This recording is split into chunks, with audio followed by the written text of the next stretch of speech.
There are 8 members present, a quorum. Commissioner Dowd is absent. And if you could, for the record, show that his absence is an excused absence, please. Okay, and then we are to the approval of the agenda. Is there a motion to approve the agenda? Make a motion to approve the agenda. It's been moved. Is supported? Second. It's been moved and supported. All those in favor say aye. Aye. Those opposed? It is approved. And we have the minutes from the last meeting. Motion be in order to approve the July 30th, 2024 minutes. Is there a motion? It's been moved. Is there any support? Support. It's been moved and supported. Are there any additions, deletions, or corrections to the minutes? I would just like to Commissioner say I won't be voting on it because I wasn't at the meeting. Okay. Any other comments? Hearing none, all those in favor say aye. Aye. Those opposed, they are approved. Okay, we are to public comment. So people wishing to share will have up to 3 minutes to speak. And our first speaker is Marshall Clabo.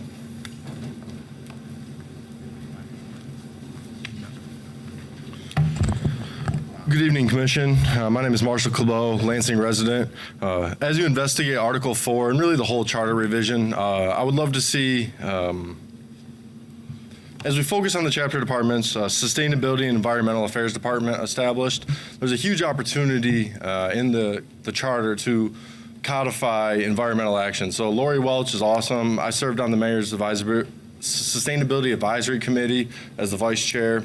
She's doing great work. In my day job, I'm a project director of Michigan Solar Communities, so I'm talking to municipalities all over the state. Lansing is leading the way in a lot of ways, which is, surprising, but also, we're being looked upon. And so if we are to codify this into the city charter here, we can really expand our staff and budget, give the staff budget. We need to hire people. Ann Arbor is just blowing everyone out of the water. They have 30 staff members. We have, one functionally, 3, occasionally. Interns, they're doing great work. I'm working with them on a day-to-day basis, but it needs to be permanent. It needs to have funding. The way boards and commissions are decided, environmental needs to be baked in it all. It stretches across every facet of our society. Randy Dykeheis, on behalf of Capital Area Friends of the Environment, submitted a really nice letter. I'm part of that board, the treasurer. I don't need to repeat his words in there for sake of time, but really taking this seriously and making Lansing a leader is an opportunity here. And as the commission, that's my #1 priority for you that I'd like to see. Keep leading the way. Lansing needs to lead the way in the capital city. Crucial watershed here. Municipal utility. There's $159 million that's coming down the pipe right now through Michigan Solar for All money.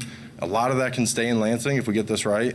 Being a soul smart city, we have all the pieces in play. Even stretching through the corridor, Meridian, East Lansing, and Lansing as a region. With the university, it's all ripe here for us to develop new models, really make sure low-income residents are getting the benefits of the clean energy transition. This looks like new roofs, new windows, new siding, whole homes repair is needed. And Lansing housing stock is aging, just much like this charter. But it's time to, you can bring some fresh energy into it. And so, yeah, your work here today is appreciated, and just keep environmental focus in mind, and, the city will have your back. So thank you. Thank you. Thank you. That was our only person who's registered to speak. Is there anyone else? All right, seeing no one else, we are to officer reports and the chair's report.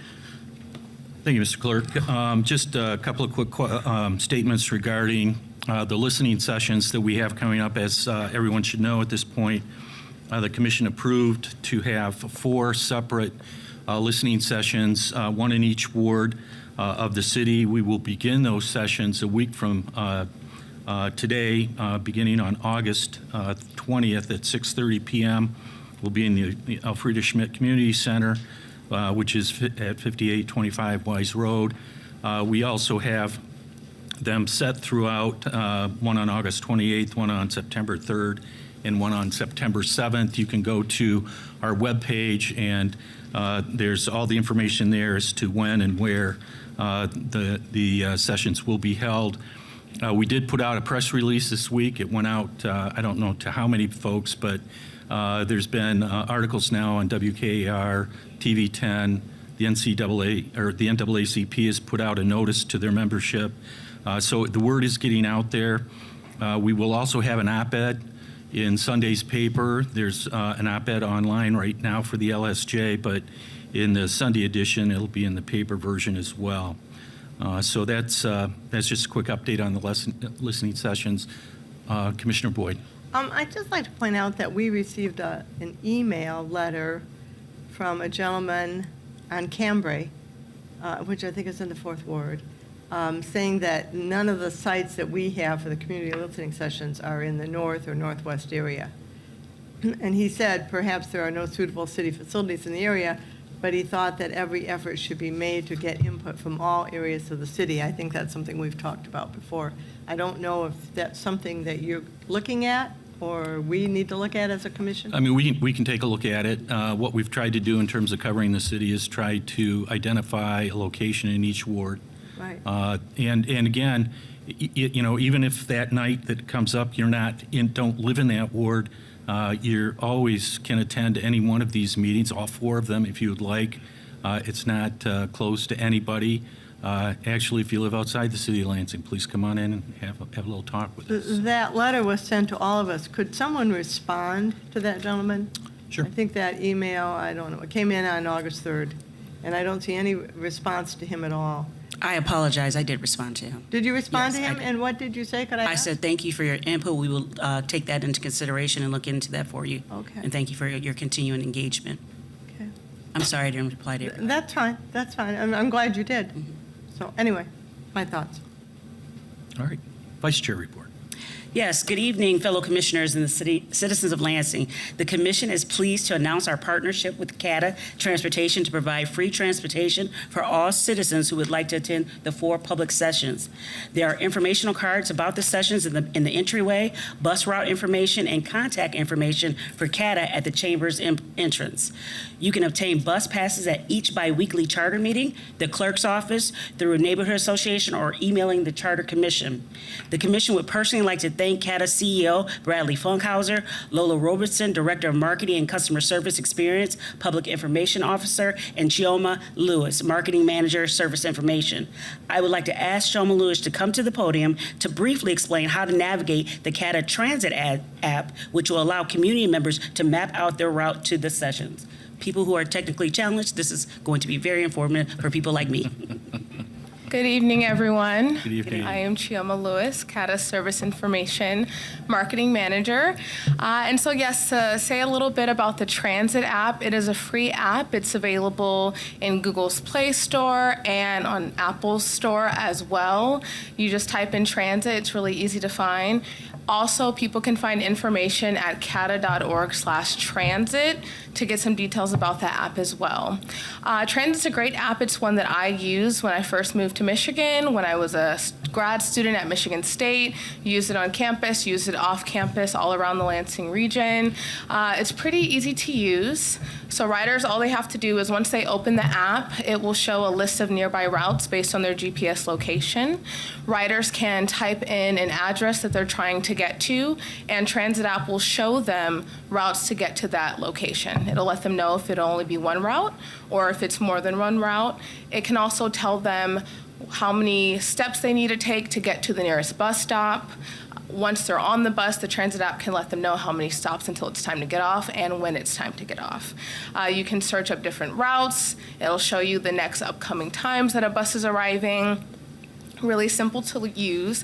There's also rider alerts that people can receive so they can subscribe to specific routes and get information as well in the app. So it's very beneficial, very useful, and so to get to different meetings, they can put in those addresses. There's trip planning as well, so they can plan ahead of time to see what kind of routes that they need to take. And again, cata.org/transit has details about that as well. Thank you. Thank you. Is that the end of your report? Yes. Clerk Swope. Commissioner Boyd? I just have a question. That was a great presentation. Thank you very much. And apps are great.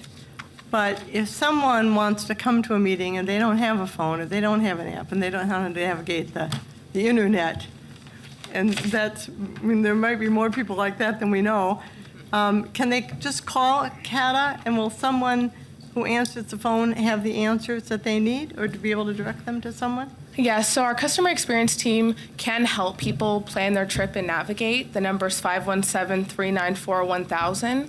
So if people don't have an app or they're not really into technology, they can call in and get details of how to plan their trip as well. Also at CATA's website, people can plan trips, or picking up any of our physical schedules that you can find at the CTC or other locations. That can help as well. So yes, people have other options outside of an app. Thank you. Yes. And please feel free to go to CATA website as well. Yes. Okay, just a couple of things for my report. You do have some written communications in your packet, starting on page 6 through 9, and then there are a couple of late additions.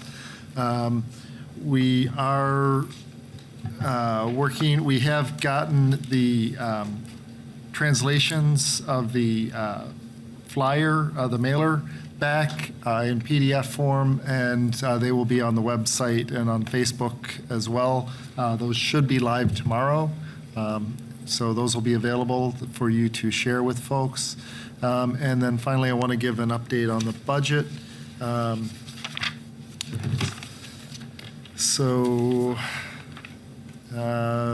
The current balance, according to the financial software available, is $387,704.51. We did just, I think they came in email today, received the invoice for the printing of the printing and the mailing service of the mailer. The postage was already included in that first number I gave you, but we just got the bills for the printing and mail service. So once you take those out, the balance will be $384,000, $20.17. And happy to answer any questions if you have any. Any questions for the clerk? So I'm Commissioner curious, Boyd? what does that mean for as long as, so we've been in business for how long, and we've got this pot of money to last us for 3 years. What percentage have we spent? A lot, but it sounds, but yeah. Well, keep in mind that this was for, not just for the operation of the Charter Commission, but it was also for the Charter Commission election. So that was a big chunk of what has already been spent, was the cost of administering the election. Okay. So that was probably, I don't have the exact figure, but that was probably somewhere in the neighborhood of $90,000 In out the of the future, could you give us a $500,000. percentage of what it is? You don't have to do it tonight. Sure, yeah. Thanks. Well, also keeping in mind that, you know, we will have another election when we put the I know. charter before. I know. Which may or may not be an expense of the commission, depending on When when we it hold it. is. Because the May election was a special election, that was the only thing. If it were to be on a November election, when there's already an election, there really would not be a cost to this budget. Perfect. Thank you. Thank you. Commissioner Washington. I think we need to keep that in mind, although it may be a November election. I am not particularly in favor of waiting for an election, as our time is very limited, and if we have to make changes and get it through a second time, it is not prudent or wise to wait until the last minute for a November election. So I would think we should budget the $90,000 because we may have to do a special election. Thank you. Any other comments? Okay, hearing none, we're going on to old business under A, legal counsel deliberation and selection. Vice President? Yes, I'd like to move that we adopt the resolution to hire a city attorney for the Charter Commission. This is the resolution. It's in your packet. The resolution has blanks in it, does not identify which firm. We have CMDA and the Kelly Law Firm. So I just wanted to put this out here, and then if there's a motion to fill in the legal counsel, now would be the time to make that motion. Pardon me? If they had a second. Oh, is there a second on? All right, it's been moved and seconded. Vice President? Yes. Vice Chair? Oh, sorry. Yes, I move that we select Cummings, McClory, Davis, and Acco, if that's CMDA, as our charter council. Support. It's been moved and supported. Any discussion? Any discussion regarding the resolution? I would, Commissioner Henderson. yeah, I would just like to ask, I guess, based off of what additional information are we coming with CMDA? Like, what's prompting that specifically? If I can, Go ahead. Yeah. if I can respond. As you know, at the last meeting, there was some further discussion. Actually, questions came up as to try to clarify what was actually said at the first go-around that we had. So we sent out a letter for clarifying those two questions. One dealt with the money aspect of it that was actually embedded in the RFP itself, as was the criteria for selection. And basically, let me just read the letter to you. It says, provide detailed staff descriptions for all staff proposed to be utilized for the requested scope of service. Please identify the attorney from your firm that will be assigned to appear at all commission meetings, as well as all other attorneys that will be assigned to this project. In the alternative to the firm appointing the attorney that will attend the meetings, can the commission request a specific attorney for that proposal, or for that purpose, excuse me. And so we got the responses back, and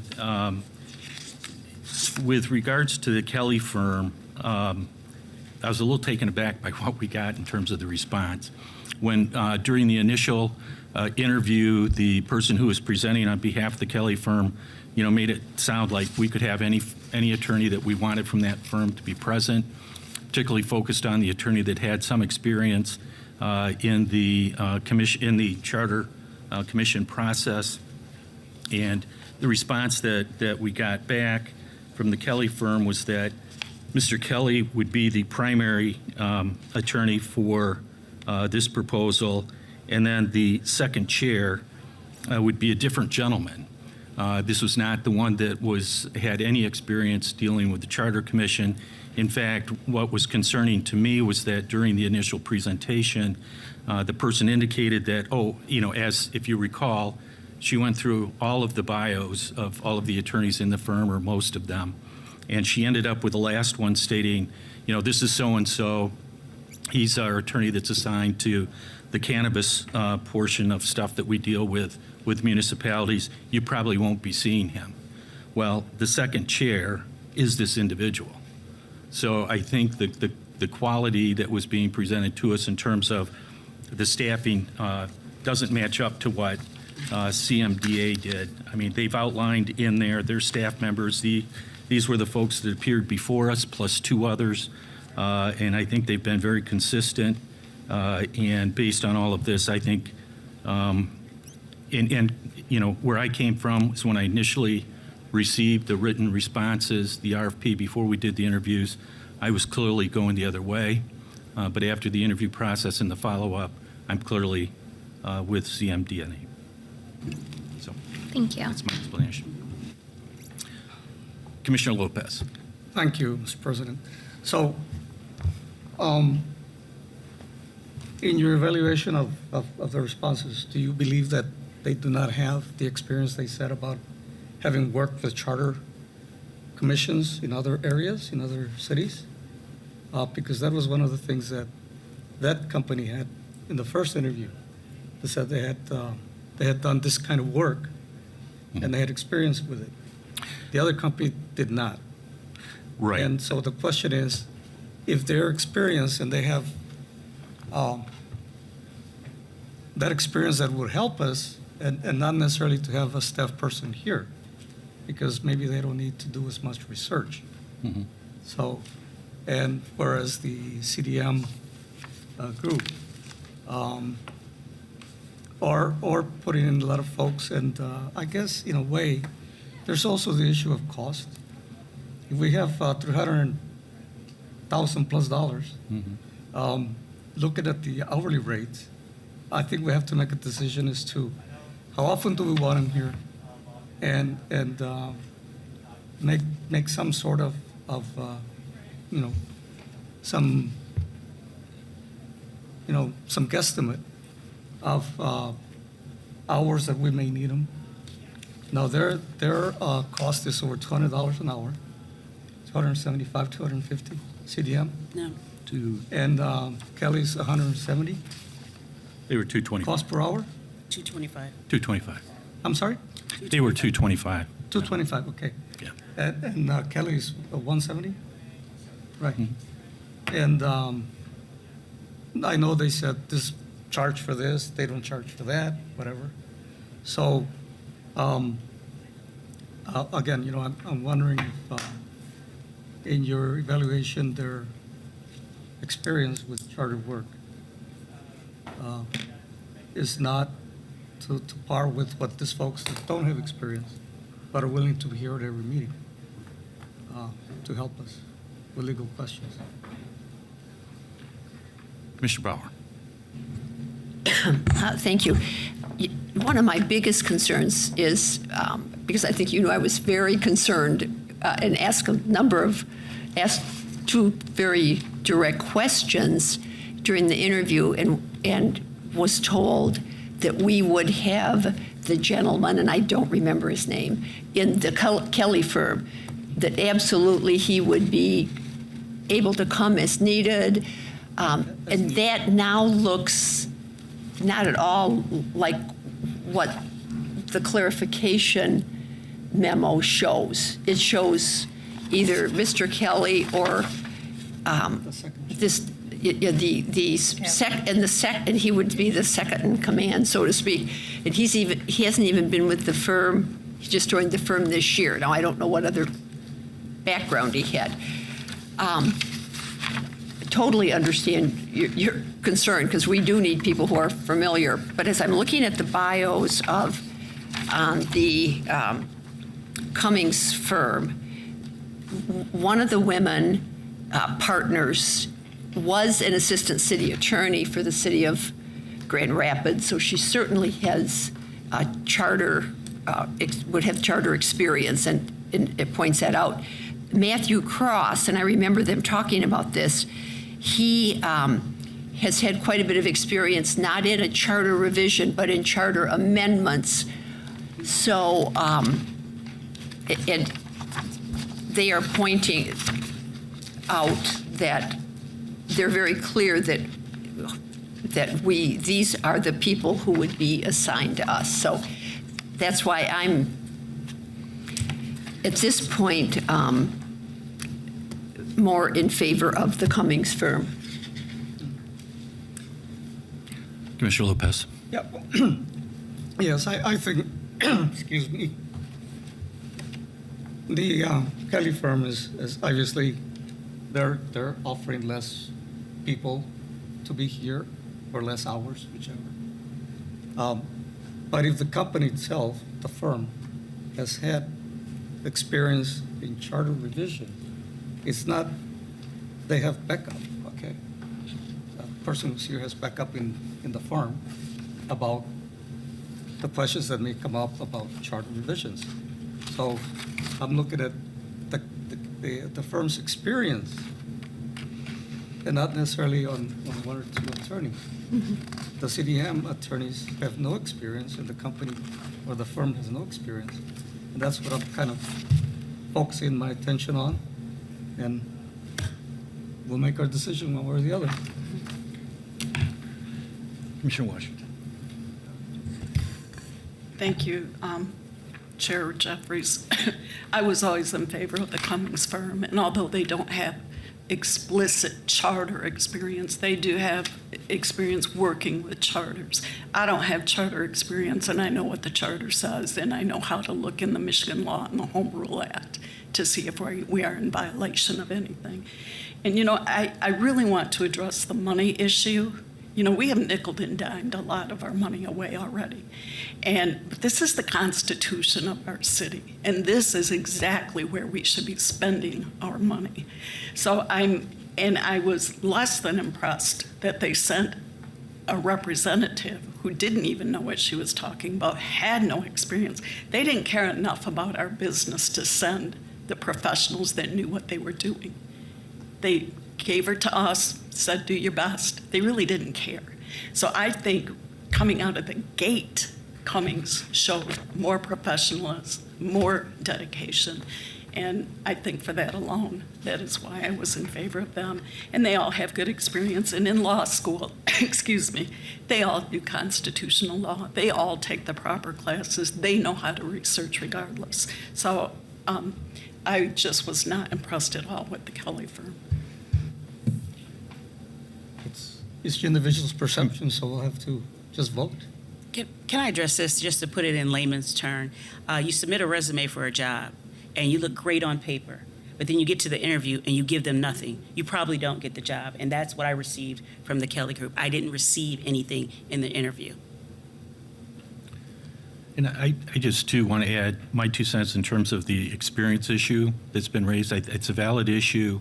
But I think when you look at charter revisions, charter amendment is a charter revision. It's just a small piece of it. It's not the entire charter. You're just dealing with a piece of the charter. This is going to be a much bigger kind of project. But I think both Matthews that were there, attorneys, had experience in charter amendment process, and they had extensive experience in municipal law. So I have a level of confidence here that I'm secure with in terms of making this vote and voting for that firm. Any other comments? Okay, on the motion, all those in favor say, pardon me, on the amendment, yes. All those in favor say aye. Aye. Is the amendment to hire? Yes. On the amendment to hire CMDA. CMBA. The amendment is to fill in the blank. And then once you have Fill an in the amended blank. resolution with the blank filled in, then you vote on the resolution. Thank you. First is first. All right, so I'll vote on the amendment, aye. Okay. Okay. Everybody? Okay. Passes unanimously. On the resolution, as amended, all those in favor say aye. Aye. Those opposed? Passes unanimously. You didn't oppose it? Done it. It's majority. I'm sorry.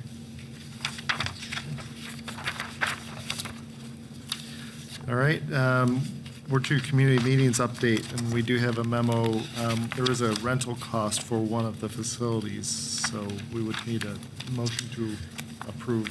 This is the meeting that we have scheduled, a listening session on Saturday, September 7th, at the Unitarian Universalist Church, and it's for $175. This is going to cover the cost for a technician to be on site to help facilitate some of that process that we have.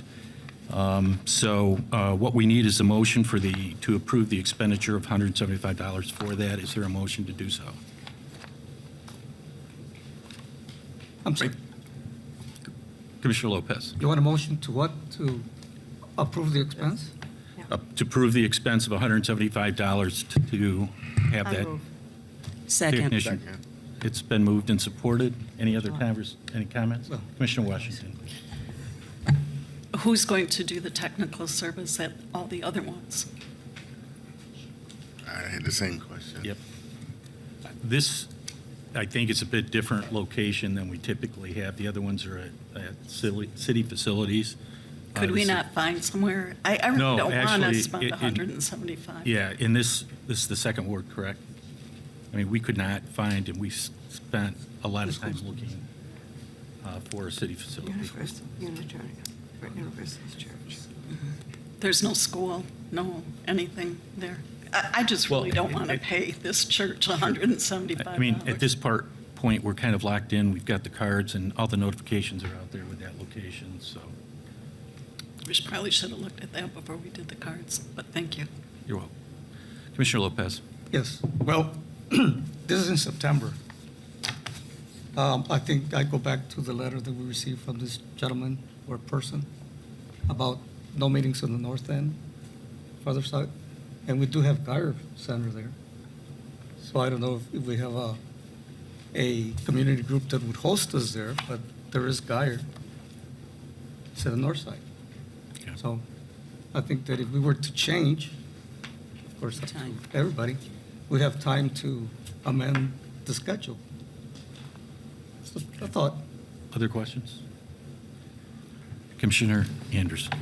I think because we sent the mailer out to the entire city, it's harder to like retract that information. So I feel like we're set with the locations that we have. Commissioner Cowie. I'd just like to also add that we use those community representatives to set that meeting. So if they already had worked on that, I don't think we should change it. Good point.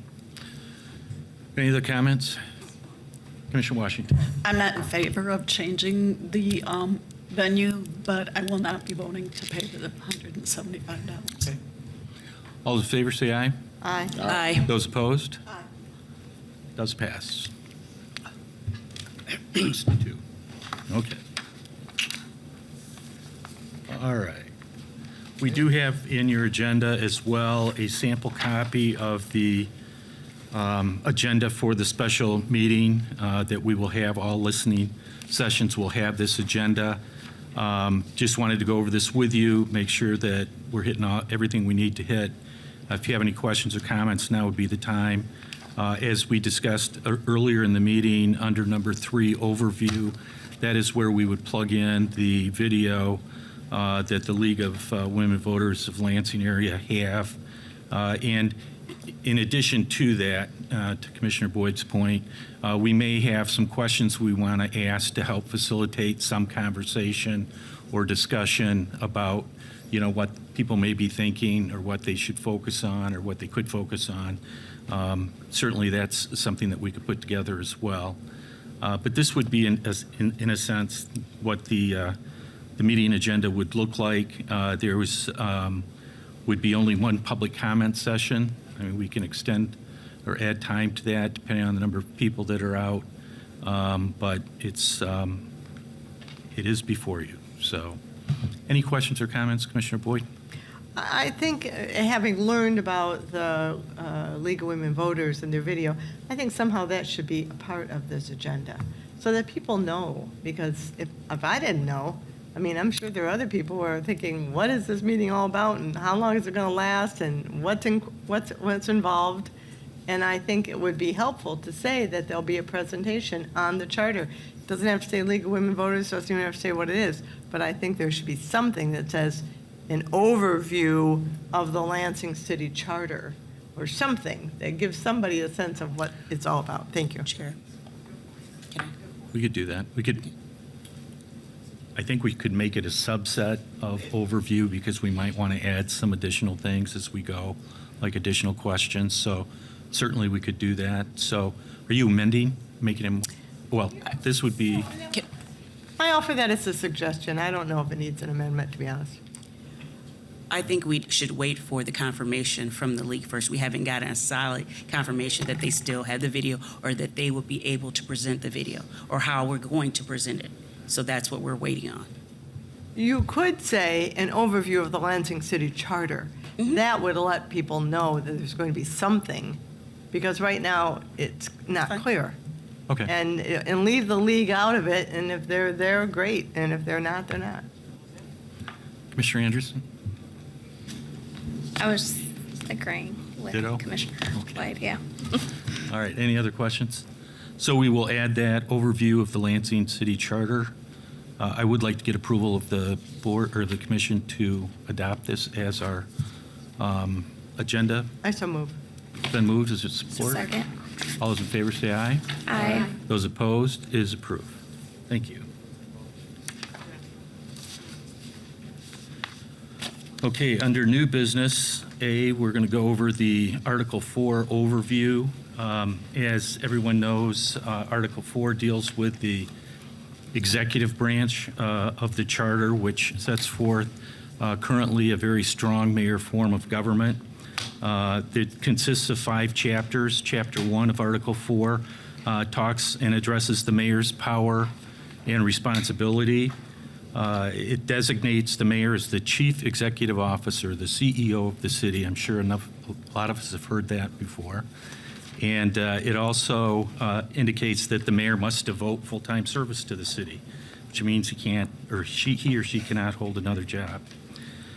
Section 4.102 sets forth a number of responsibilities of the mayor, which includes supervising and coordinating city departments, ensures that the laws and regulations of the city are enforced, is responsible for maintaining the peace up to and including being invested with the powers normally given to the county sheriff to suppress disorder and enforce the laws of the state and local ordinances.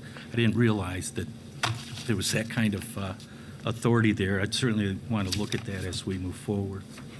The charter also requires the mayor or the executive assistant to the mayor to attend all regular and special meetings of the council, which includes responding to questions of the council and from the citizens. The mayor is required to present proposals for meeting the needs and addressing the problems of the city. The mayor is also required by the last regular council meeting in January of each year to present a state of the city report to council and to the public. The charter requires the report to contain specifics as to the activities of city departments, the effectiveness of operations and programs, and recommendations for reorganization to increase efficiency and economy of operation. Charter also makes the mayor responsible for the development and preparation of the budget. The mayor must respond to any internal auditor report regarding irregularities within 30 days of receiving notice from the internal auditor. The charter also provides the mayor shall be responsible for the management of the real property owned by the city, consistent with the charter and city ordinances.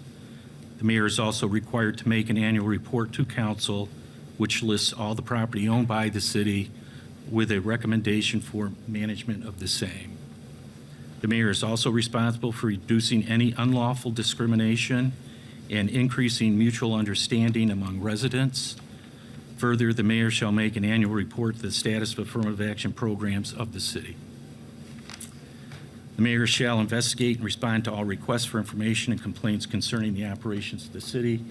Having said all that, the ending provision of this section basically says that the mayor may also delegate certain responsibilities that were set forth above, including the development and preparation of the budget, management of real property, reducing unlawful discrimination, and investigating and responding to all complaints.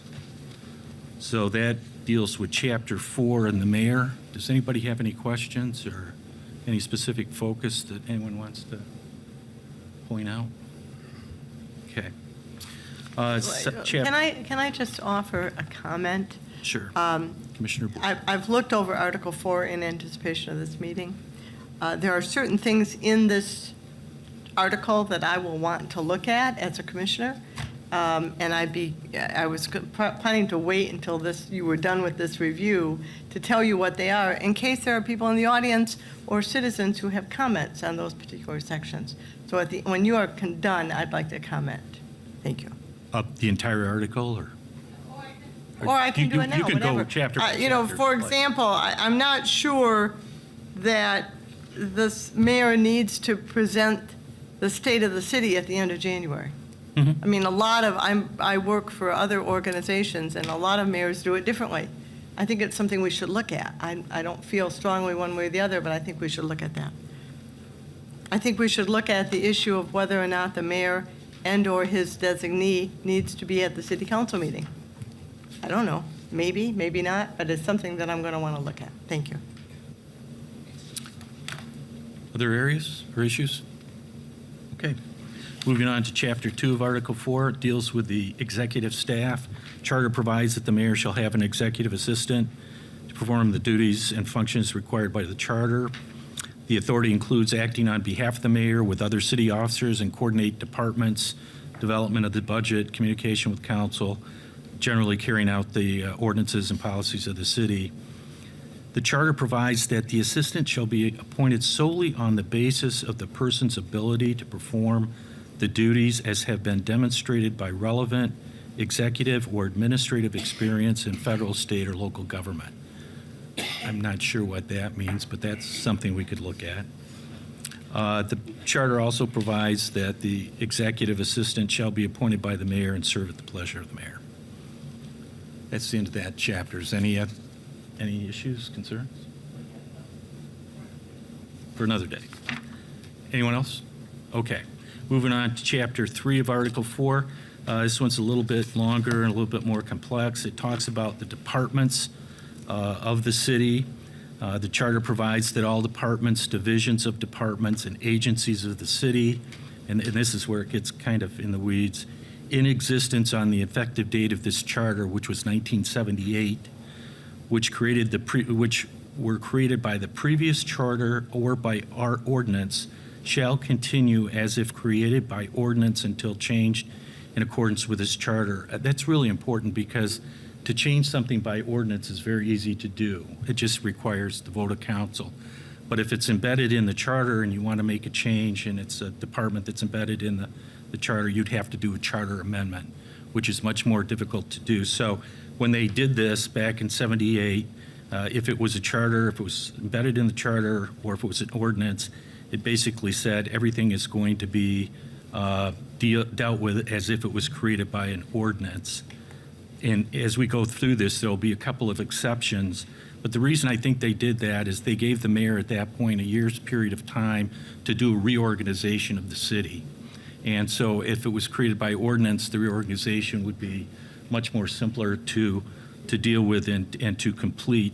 I think for our purposes, it would be really important if we can get a current list, an up-to-date list of all the departments, the 8 that are listed within the ordinance, as well as the 20 agencies that they've identified, some that don't even exist anymore, that are in there, just to get up to speed, and then maybe have a designation of whether these are ordinance agencies or departments, or whether they're charter agencies or departments.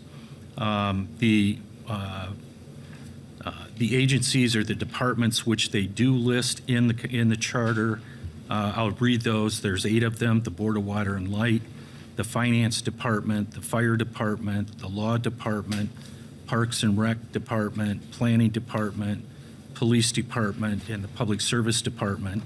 And when you look at the charter, each one of those right beside that cites a section of the charter that provides what the duties and responsibilities are of that department. We'll go over those in just a minute, but that's how it reads.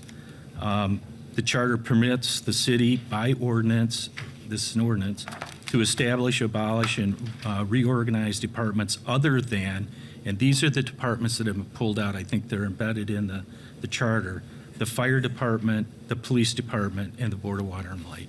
So I think everything else is easier to deal with, but those are pretty much embedded into the charter. So as to the Police and Fire Department, the charter provides that additional duties may be added by ordinance. So by ordinance, we can add those. The Board of Water and Light, however, can only be assigned additional duties by agreement between the board and city council. And the executive branch shall not have any administrative authority over the Board of Water and Light. So it's all done by contract. The remaining portion of the chapter identifies the duties and responsibilities that I've alluded to, and I'll go through those really quickly. Section 4302 addresses the Finance Department and provides for a Director of Finance who shall serve as the administrative head of the department. The charter makes the Department of Finance in charge of the divisions of accounting, assessment, budget management, income tax, and treasury. 4.303 addresses the Fire Department and identifies the fire chief as the administrative head of the fire department. The fire department shall be responsible to the mayor for fire protection, fire prevention services to the city. The fire chief shall be appointed by the mayor from candidates recommended by the Board of Fire Commissioners. So there's a limitation there as to the power of the mayor. The mayor may suspend the fire chief and shall notify the board of the reason for the suspension. The Board of Fire Commissioners, by a majority of the board serving, shall determine whether the suspension will continue. The fire chief may be removed by the mayor only with the concurrence of a majority of the board serving. The charter also requires all members of the fire board to take oath of office. And there's also a requirement in there that talks about the department maintaining and operating certain equipment, some of which is a little bit outdated. So we're going to have to look at that as well. Section 4304 addresses the law department and provides that a city attorney may be appointed by the mayor and confirmed by council, who shall be the administrative head of the law department. The city attorney shall be the prosecutor for the people of the city of Lansing for issues arising under the charter and ordinances of the city, provide legal advice only to city officers and agencies, prepare all contracts, ordinances, and other written documents of the on the city's behalf, shall prosecute or defend all cases in which the city is a party or has a legal interest in certain circumstances, and in circumstances represent an officer or employee of the city. No civil action may be settled without recommendation of the city attorney and consent of city council, except to the extent that the risks are covered by insurance. So if the insurance covers everything, council's out of it. Section 4305 addresses the Parks and Recreation Department and provides for the Director of Parks and Rec, who shall serve as the administrative head of the department and shall be responsible to the mayor for the provision of the parks. The charter also identifies the Department of Parks and Recreation as responsible for the city's cemeteries, forest, parks, and recreation. Section 4306 addresses the Planning Department and provides for a Director of Planning who shall serve as the administrative head of the department and shall be responsible to the mayor for planning activities of the city. This section further describes how development matters are handled by the department and the role of the adopted master plan. It also requires the director to provide the planning board with all information necessary to carry out its duties under the charter, and the department shall administer and enforce the city's zoning ordinances and create certain zoning and development plans. Section 4-307 addresses the police department, and this is handled very much like the fire department was. Provides for a chief of police who shall serve as administrative head of the department and shall be responsible to the mayor for the provision of police services to the city. The chief of police shall be appointed by the mayor in consultation with the Board of Police Commissioners, as is subject to confirmation by a majority of the members of the commissioners serving. As with the fire chief, the mayor may suspend the chief of police with notice to the Board of Police Commissioners. The Board of Police Commissioners shall determine by a majority of the board serving whether the suspension should continue. The chief of police may be removed by the mayor only with the concurrence of a majority of the police board. The charter requires all members of the police board to take an oath, and the section further delineates expectation as to officer conduct. Section 4308 addresses the Public Service Department and provides for a Director of Public Service who shall serve as the administrative head of the department and shall be responsible to the mayor for the maintenance and operation of the public works and services facilities of the city. Person appointed to serve as the director shall be registered with the professional engineers of the state of Michigan. That's one of the few requirements that I've seen in charter so far about requirements. Specific duties include responsibility of those agencies and programs concerning the construction, engineering, maintenance, sewage and waste disposal services, and facilities and traffic. So that's the end of Chapter 3. So there's a lot there, and it's interesting how some of the departments respond directly to the mayor, while others have a board that they deal with and interacts with the mayor in terms of the operations of that. Commissioner Boyd, you had a comment? Again, going back to my earlier comments about things I'm going to want to look at in this particular article is really the police department, the fire department, the law department. As I'm talking to people, I'm hearing a lot of conversation or questions about the city attorney. Does the city attorney work for the mayor? Does the city attorney work for the council? Does the city attorney work for the city? I haven't sorted it all out yet, but I think that's an issue. We got a couple of former council people on this board, so perhaps you can guide us. But I also think the notion that the police department, the police chief and the fire chief have a certain way of being nominated and hired is different than other departments. I guess I'm a little unclear about that, and I'm also a little uncertain about it. The notion that our public service director has to be an engineer. I think the engineer has to be an engineer. I don't know if the public service director needs to be an engineer. We can talk about it. So I have some things in that particular article that I'm going to want to talk about. Okay. Thank you. Thank you. Any other points, comments? Okay, moving on to Chapter 4 of Article 4, deals with department and agency heads. This part of the charter outlines qualifications for the head of the department, division, or agency.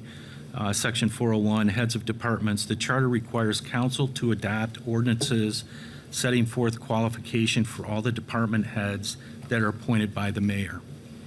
The ordinance must be adopted before employment process begins and no later than 30 days after the creation of that position. The charter also requires that the mayor may only appoint a qualified person as the head of each city department. And I guess a qualified person would be that they meet the requirements that the council set forth in the ordinance. The head of the department may also serve as the head of an agency or division. So can they serve in two positions at the same time, Chris? Do you know? I think we've had that. I think we have had that, yeah. Okay. The head of the department shall be responsible to the mayor for the administration of the department. Every person appointed by the mayor to an indefinite term may be suspended or removed by the mayor.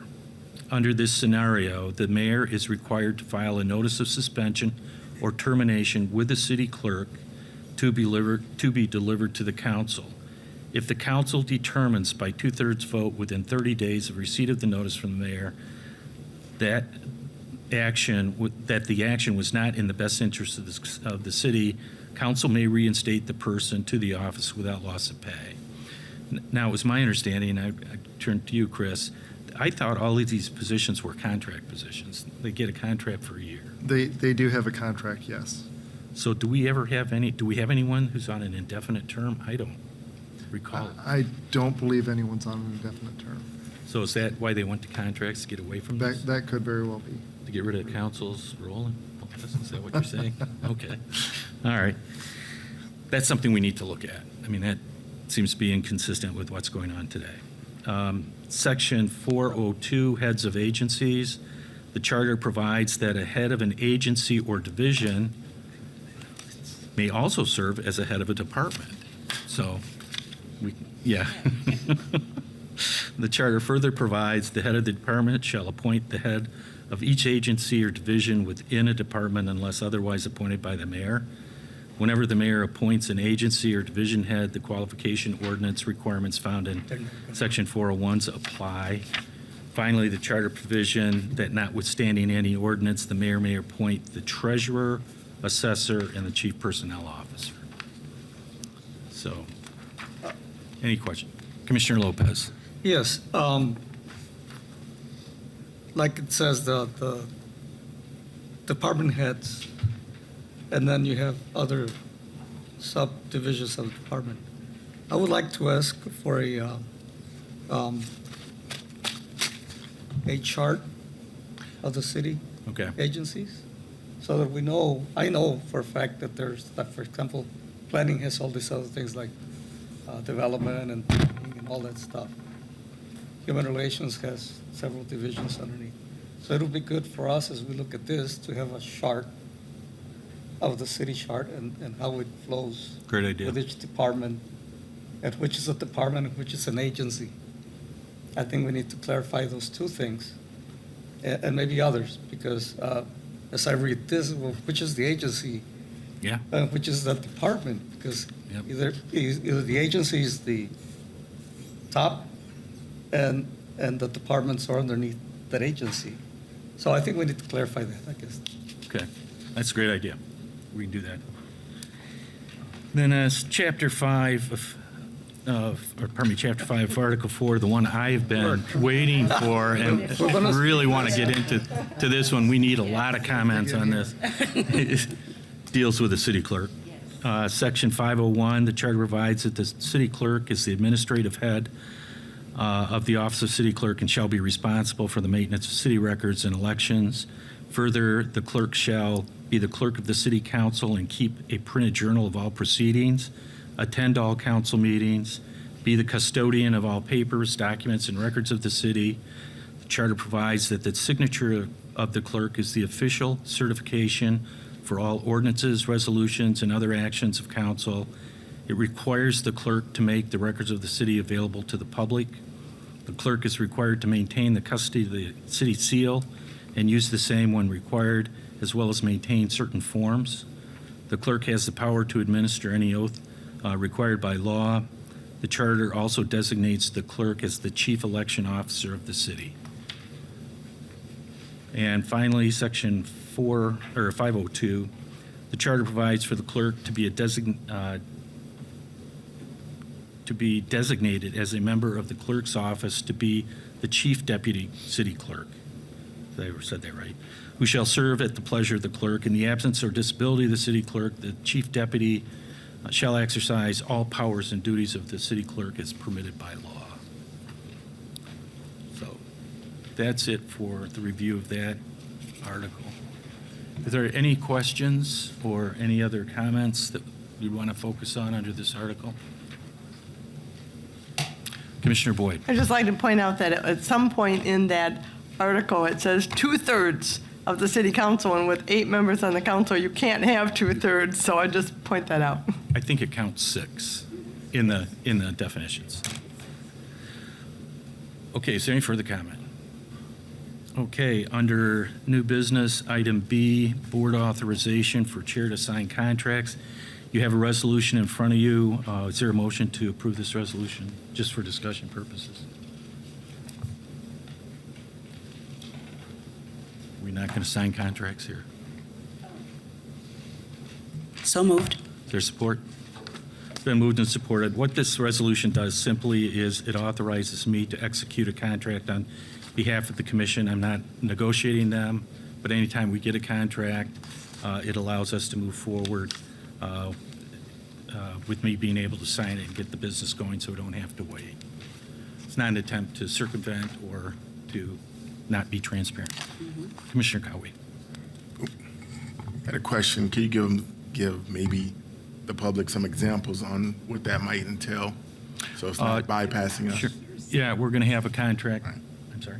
I said give the commissioners an example. Oh, okay. We're going to have a contract pretty soon dealing with legal services.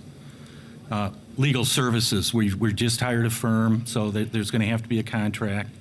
Someone's got to sign it. It's typically the chair that would sign that. I don't know if we've had any other issues with any of the expenditures that have come forward, if we've had contracts on those or not. We have not at this point, but there's always the potential that a vendor might want a contract rather than a simple authorization to pay. So this just clarifies who can sign.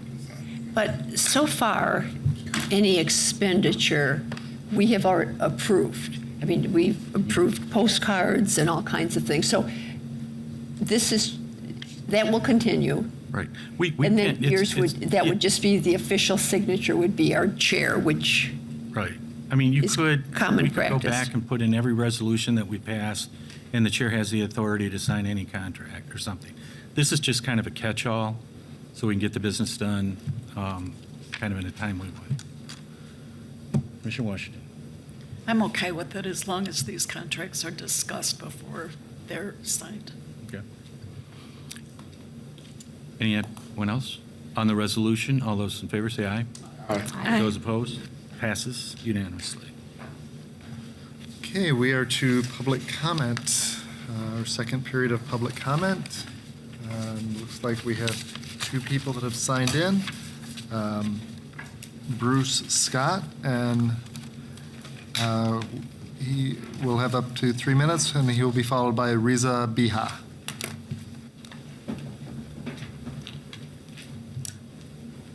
Thank you for having me today. When I first got up here, I was seeing these young ladies over here speak about the Constitution. And this other young woman right here spoke about people who apply for jobs and they have no qualifications. They didn't have anything to offer. They weren't valuable to the company. Oh man. And I've been a witness to some unconstitutional things that have been going on in my life. Like being denied for over 25 times. I've been to the state of Michigan interviews, Michigan Department of Transportation, Michigan Department of Corrections, for employment. And they sent me an email going back to 2002, and this is just over the summer. So that's like 20-something years they went back to tell me, because I had a misdemeanor, not a felony, but a misdemeanor, they wouldn't give me unemployment.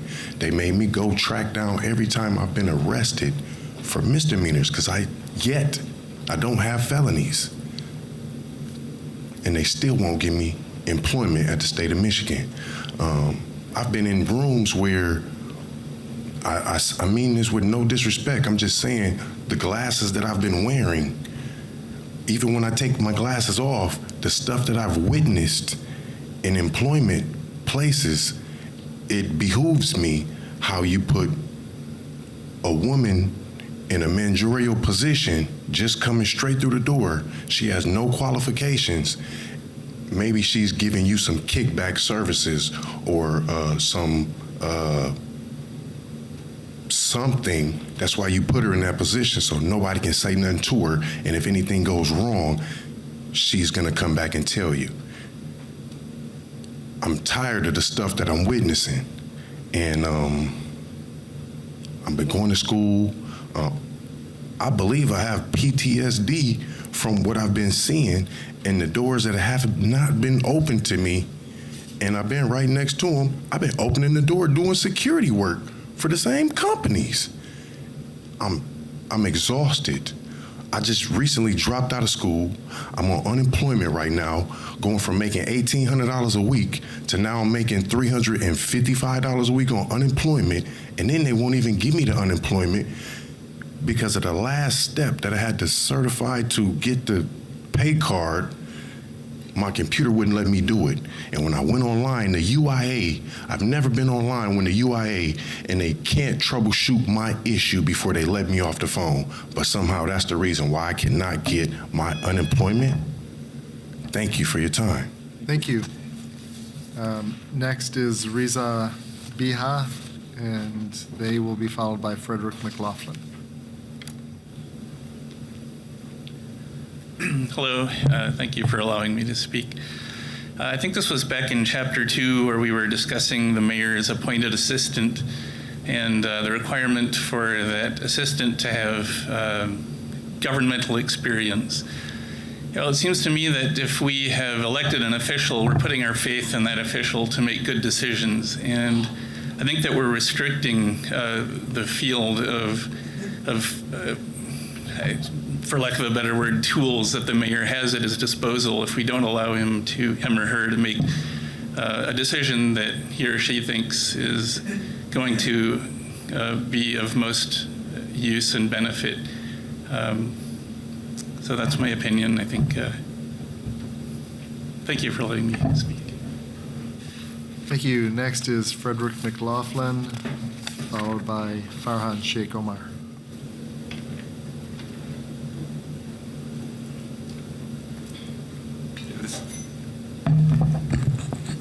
There we go. I guess it's working.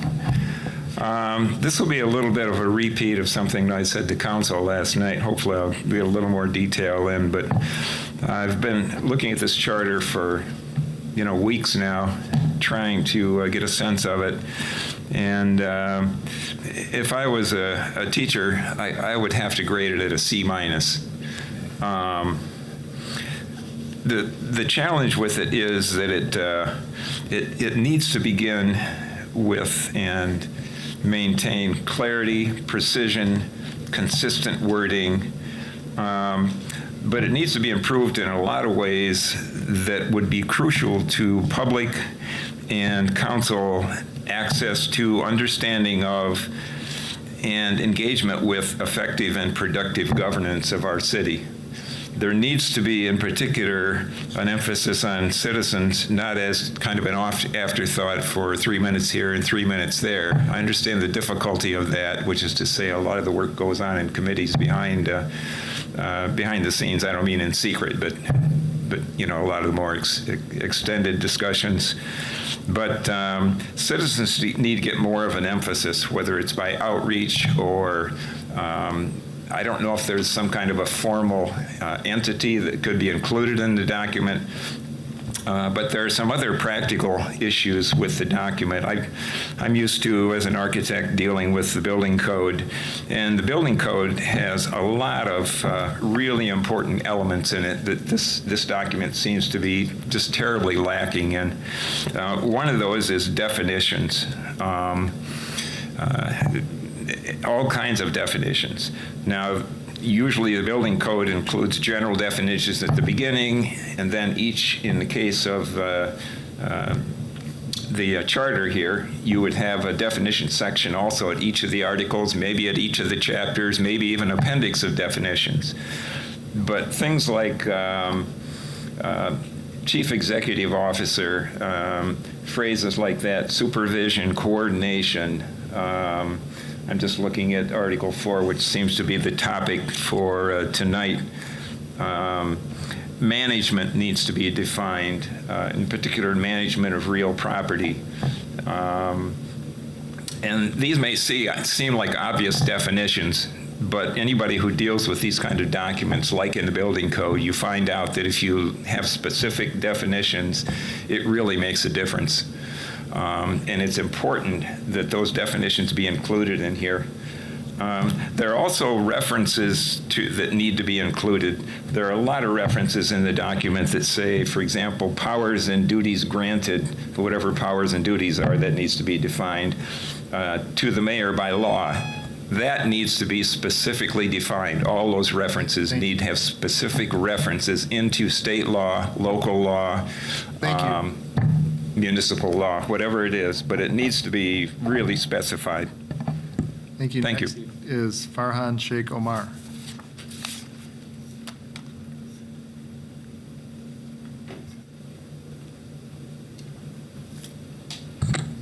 Good evening. I just have a quick question, and I know you guys don't respond to the public or whatnot. Where are these 4 special meetings taking place? And the reason why I'm asking this question is because of the response that you guys got from a resident where they stated that they didn't see their neighborhood being represented. And so, I read the op-ed that you wrote, Mr. Jeffries, and the thing that I took away from that op-ed is that you want input from the community. And so when you have a community member reaching out and saying, hey, when I look at these special meetings, I don't see my community or my neighborhood being represented, and instead of going back and fixing that, you guys all said, well, we already made the flyers, we already did all these things. You guys are pretty much doubling down, and that's how you lose the community. That's not how you get input from the community. And so if we could take that into consideration and address that problem with that person, I think that would be huge going forward. And it should be every single person responding to him, or at least majority of the body, not just Miss Lori. That's all. Thanks. Thank you. Is there anyone else? All right. Now's the time for commissioner remarks. Do the commissioners have any remarks? Commissioner Washington. Just very quickly, I do want to comment on Farhan's comment. I do believe we had spoken about these 4 not being the only meetings that we will be having for listening sessions, and so I would hope that the next ones that we do are more outreaching, because there is a huge contingency in the northwest side of the city and the northeast side of the city that really does not have a place close enough by them. So we'll be looking at that, Farhan. Thank you. Any other comments? Any other comments? Hearing none,